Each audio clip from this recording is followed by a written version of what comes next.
everyone, and welcome to Tolkien Reading Day 2026.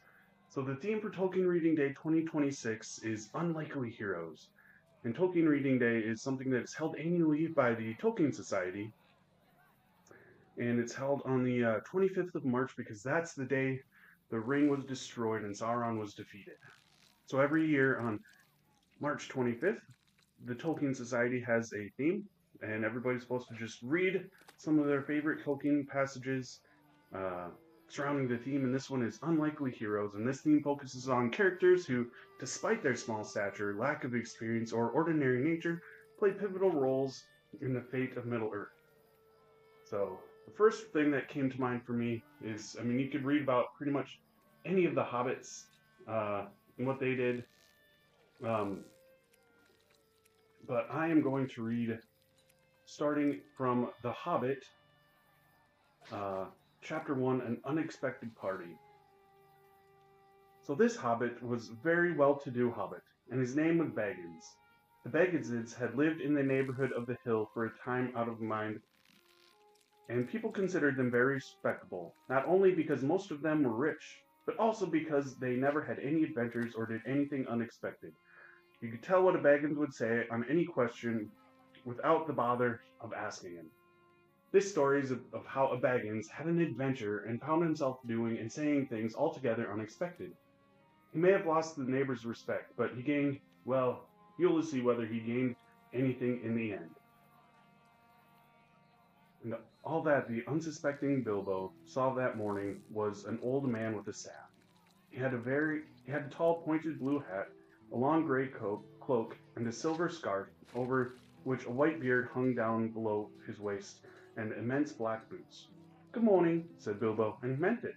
The sun was shining, the grass was very green. Gandalf looked at him from under his big, long, bushy eyebrows that stuck out further than the brim of a shady hat. "What do you mean?" he said. "Do you mean to wish me a good morning?"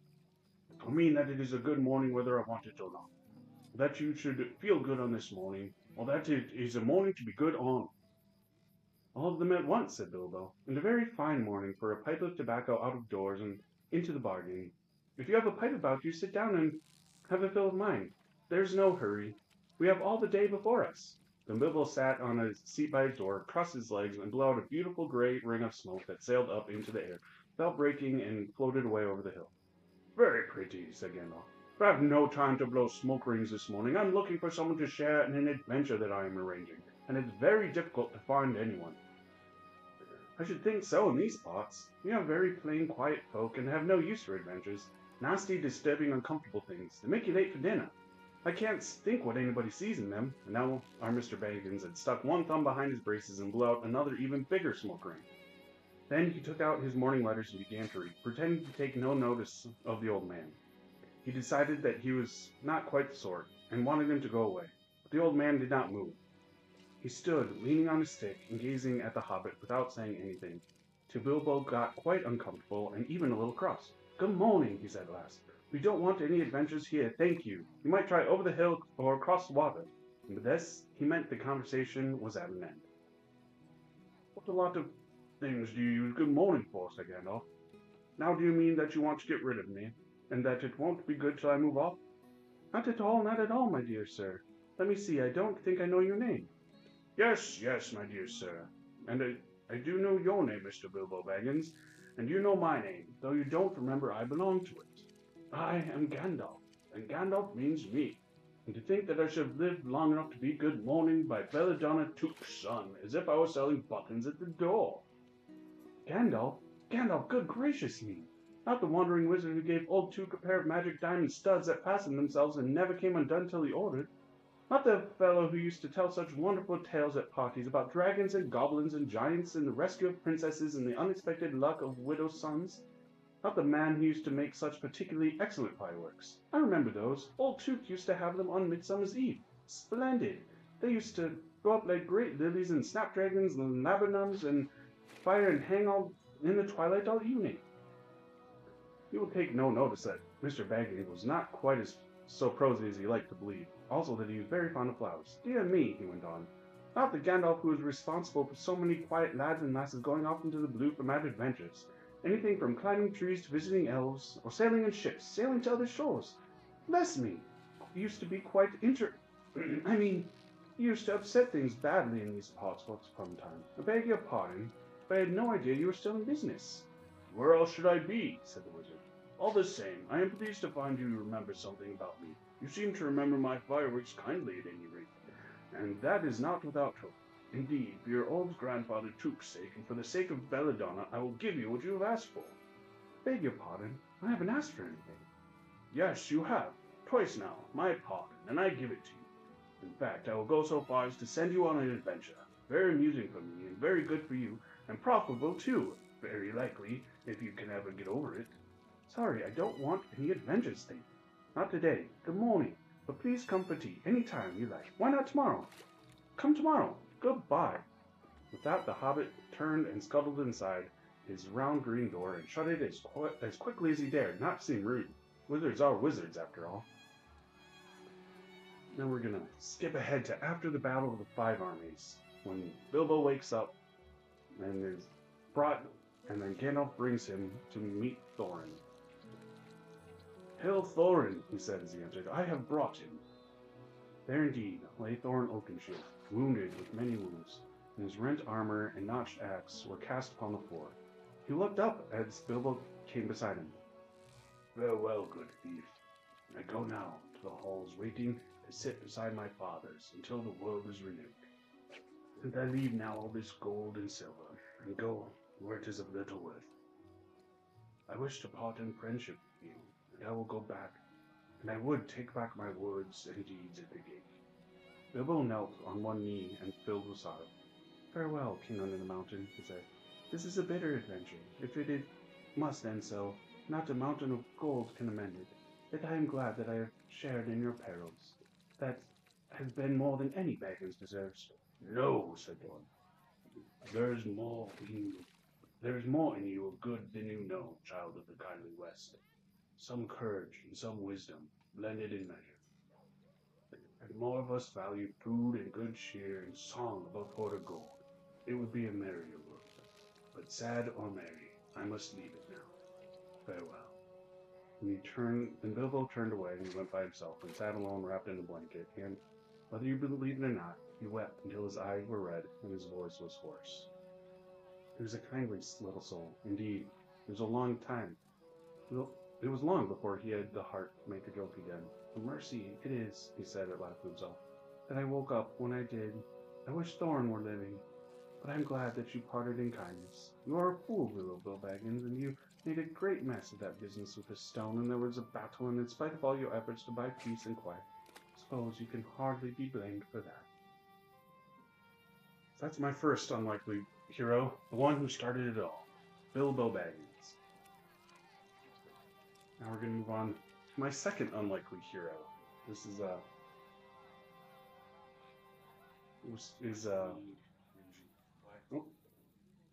my second unlikely hero is Baragond.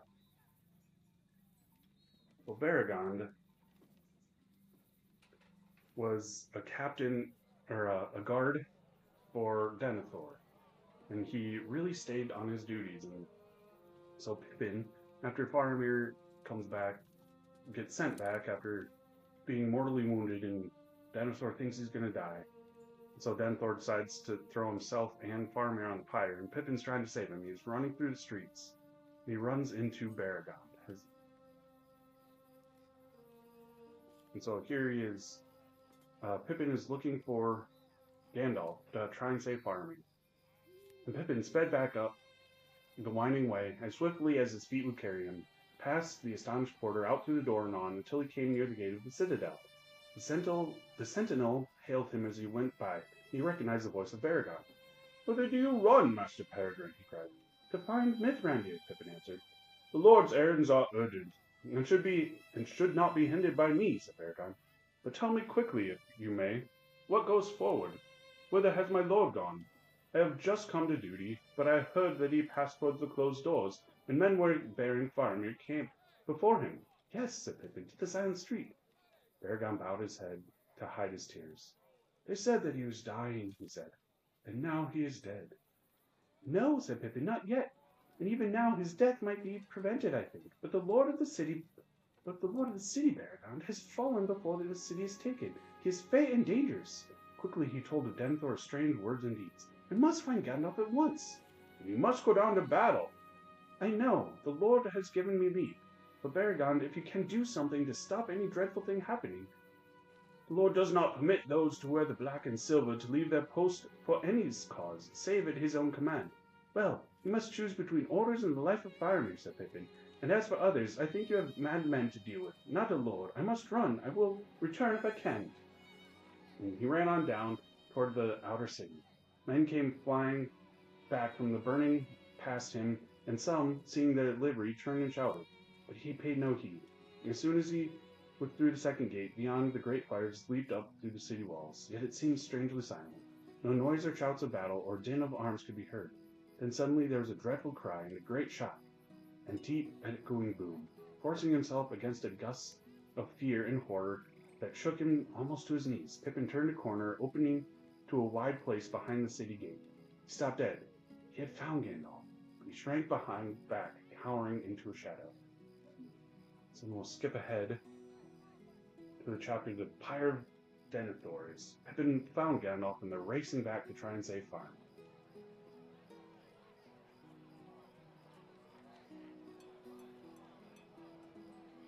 Where is it? There it is.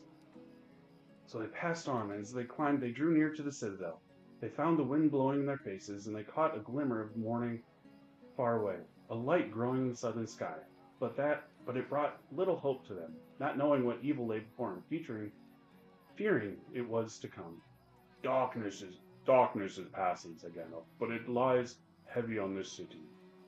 At the gate of the citadel they found no guard. Then Barad is gone, said Pippin more hopefully. They turned away and hastened along the road to a closed door. It stood wide open, and the porter lay before it. He was slain, and his key had been taken. Work of the enemy, said Gandalf. Such deeds he loves. Friend at war with friend, loyalty divided, confusion at hearts. Now he dismounted and bade Shadowfax return to his stable. Well, my friend, he said, you and I should have ridden to fields long ago, but other matters delay me. Come swiftly if I call. They passed the door and walked on the steep winding road. Light was growing on the tall columns, and carven figures beside the way went slowly by like gray ghosts. Suddenly silence was broken. They heard below them great cries and ringing of swords. Such sounds had not been heard in this hallowed places since the building of the city. At last they came to Rath Dean, and hastened towards the house of the stewards, looming in the twilight under the great sky. Stay, stay, said Gandalf, springing forward to the stone stair before the door. Madness! For there were the servants of Denethor, with swords and torches in their hands. But alone in the porch upon the topmost step stood Barad, clad in black and silver of the guard, and he held the door against them. Two of them had already fallen to his sword, staining the hollows with their blood, and the others cursed him, calling him an outlaw and a traitor to his master. And we're going to skip ahead a little bit more to the steward and the king before we finish this tale of the unlikely hero. In those days that followed the crowning of the king, sat on his throne in the hall of kings and pronounced his judgments. And embassies came from many lands and peoples from the east and south, and from borders of Mirkwood and Dunland in the west. The king pardoned the Easterlings that had given themselves up and sent them away free. And he made peace with the peoples of Harad, and the slaves of Mordor released, and he gave them all the lands to the Lake of Nirn to be their own. And there were brought before him many to receive his praise and reward for their valor. And at last, captain of the guard brought to him Barad to be judged. And the king said to Barad, by your sword blood was spilled in the hollows, where that is forbidden. Also you left your post without leave of the captain. For these things of old, death was the penalty. Now therefore I must pronounce your doom. All penalty is remitted for your valor in battle, and still more because of what you did was for the love of the Lord Faramir. Nonetheless, you must leave the guard of the citadel, and you must go forth from the city of Minas Tirith. The blood left Baragon's face. He was stricken to the heart, and he bowed his head. But the king said, So it must be, for you are appointed to the White Company, the guard of Faramir, Prince of Ithilien. and you shall be its captain and dwell in Emin Anen with honor and peace, and in the service of him for whom you have risked it all, to save him from death. And Baragon, perceiving the mercy and justice of the king, was glad, and kneeling, kissed his hand, and departed in joy and content. And Aragorn gave to Faramir Ithilien his princedom, and bade him dwell in the hills of Emin Arnon, within sight of the city. I really like that one because the first time I was reading The Return of the King, I did not think Baragon was going to leave his post. I thought he was going to stay there and make Pippin and Gandalf do it all. And so I was really happy the first time I read it and saw that Baragon did give up his post and did what was right to save Faramir. So now we're going to move into my last couple of readings for the day. We're going to read about an unlikely hero that I don't even know if this is would be called a hero, but I don't know. This is one person that I think came to mind because the ending is a lot different than I expected.